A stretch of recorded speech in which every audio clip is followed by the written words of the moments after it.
Hey guys, welcome back to another episode of Cozy Womb Podcast, Season 9, Episode 7. Do I buy uniforms or nah? Listen, I don't know where you live, but where I live, a lot of the schools are virtual. And my children go to a public school, nothing private. So they're not even forcing them to wear uniforms on video. But some schools here in Georgia are asking kids to physically come to school, and they do have to wear uniform. So, being that I don't have to have her in uniform, and technically, quote unquote, they're estimating that it's going to be virtual school up until November. But to be honest, I don't think they're going to physically go back to school this year. But since we're going to go ahead and do what they want to do for now, most kids at home do not have to wear uniform. Therefore, I didn't buy uniforms for this school year.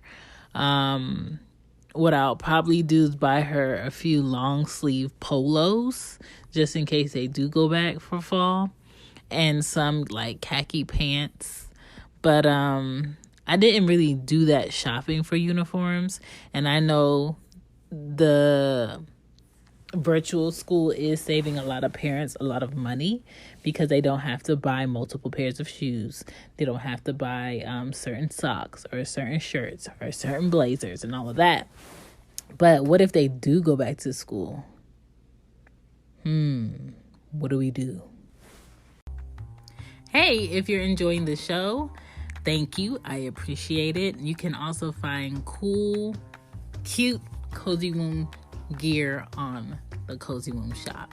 It's on Teespring, teespring.com/stores/cozy-womb-shop, and you'll find hoodies, t-shirts, what do you call those, fanny packs, mugs, everything that I want to give all of my listeners and my supporters during the show is on there for you guys to purchase, okay? I appreciate every penny because every penny does go towards helping my family, especially during a pandemic where I physically can't be out of my house during the week because my children have virtual school. So if you want to support Cozy Womb Podcast, you can support through you getting a little something, and also I getting a little something on the backside. So thank you for supporting the show. Thank you for supporting Cozy Womb Podcast, and thank you for supporting teespring.com. Peace. Let's get into the episode. Some camps still require uniform. Some schools want kids in uniform during virtual learning. And some kids don't have to get uniforms because they're not physically going to school this year. So when a store gets an intake of merchandise, it usually has a time date before it needs to be sold at full price until it gets marked down. So imagine all these stores that are getting uniforms that profit this time of year off of uniform purchases and really aren't selling as much as they estimated, really aren't selling as much as they hoped this year because of this virus, because of COVID-19, because people aren't really going to school physically. They are online at home, at a computer, or at a camp, or at a daycare. So I think a lot of businesses will lose money if they don't have the overhead to cover that loss. And that could mean two things. That could mean less merchandise available if kids do go back to school. As far as uniforms, it can mean a longer wait for merchandise to come in if kids start going back to school and need more merch.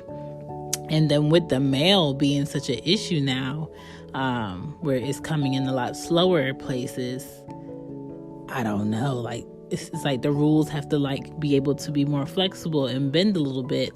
And the prices for uniform next year could be a lot higher due to the fact that companies took a loss this year. So it's a lot to think about, and there's levels about it. But stores may lose more money than they estimated. And it may be,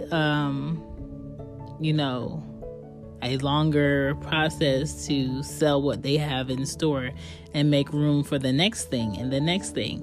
So yes, parents get to save a bit more money on the fact that they don't have to buy uniforms, but it can hurt us later on in the long run, being that companies are taking a loss because they put everything in production and it's not selling as much as they hope. I don't know about you, but I'm loving the fact that she doesn't have to wear a uniform, because I like to get her like white polos over getting the colored polos, and now I don't have to worry about stains all over it. I like to get her certain stockings. I don't have to worry about putting out more money for back to school, being that all she really needs is like a backpack, composition books, and they give her a laptop. They give her the textbooks that she might need. And I don't know. I kind of like the fact that I don't have to go in on like pants, certain hoodies, certain colors, her having 2 pairs of shoes. It's really more laxed on when I get those items. It's not like, oh, I have to have it right now because you need to wear it to school tomorrow. So I like that. For me, I have to stay home with her because the camp wants to charge a lot more money than usual on top of what I'm already paying, and I can't afford that and have 2 kids and go to work and pay other bills. So it's like I'm going to come more out of pocket if I work where I work and I have to pay more money for her to be there just with a laptop. So I'm home with her, and she only goes to the camp on Friday. And even when she goes to the camp, their rules are she has to be within uniform, and uniform is just like khakis, black pants, and a polo top. It could be any color polo top. So that's slightly easy because she only goes there on Fridays. And then sometimes, most of the time, Ari is usually with her dad, or I'll drop them both off on Fridays because I need a day or X amount of hours within the day that they're not with me, just for my sanity. So that's the thing. I think this virus is a whirlwind for all of us as parents, as aunts, as uncles, as dads, as moms. And I think all things considered,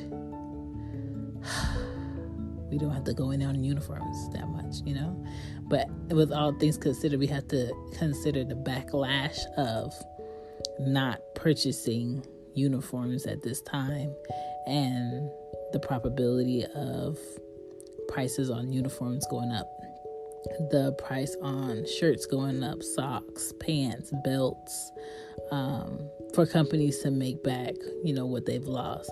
And yes, a lot of companies have had some government bailouts that are really good, but you just never know everybody's situation.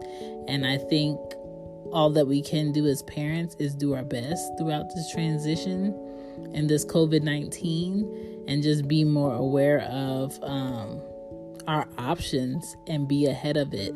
So if you know fall is coming, don't wait until November to try to find your child a long sleeve white polo or a long sleeve navy polo. Maybe you want to just have at least 5 of them on hand just in case kids do go back to school. A sweatshirt, khakis.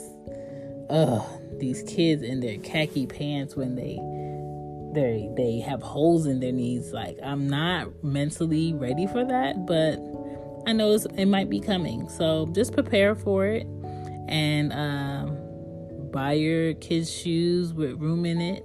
This is a good time right now to be buying your children's fall boots. And if you have the finances to get ahead of things, get ahead of things. If you don't have the finances, get them as you can get it.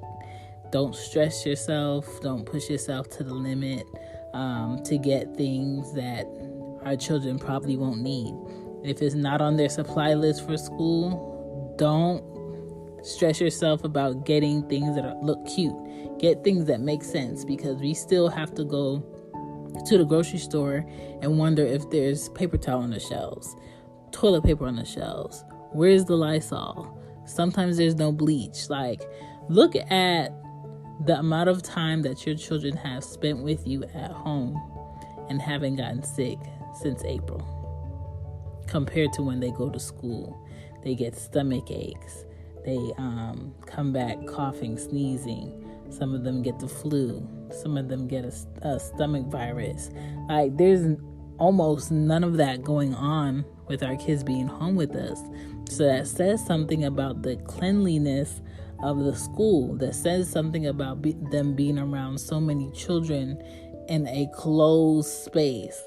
So maybe this quarantine, this pandemic, this COVID-19 is allowing parents and teachers and facilities to actually see that maybe we're not cleaning as well as we should clean. Maybe we're not cleaning as often. Maybe time away from a school building is good for our children's health. Maybe homeschooling allows kids to get on board with how they learn and them find their own pace and their pattern. Like, we'll never know, but we're finding out now. So just take your time and do your best as parents. Again, thank you for listening to Cozy Womb, and I wish you the best. And I hope that everybody finds their groove in this virtual learning, if that's something you have to do. And if you do have a child that's going back to school, make sure they have their sanitizer. Make sure they wash their hands thoroughly, dry their hands, know how to open the door with their elbow, know when to put their back on the door and push it open. Be mindful of how you sneeze in the pit of your shirt, not in your hand. Like, all of that needs to be talked about over and over again. Not touching the handle in the restroom with your hands. Use your feet.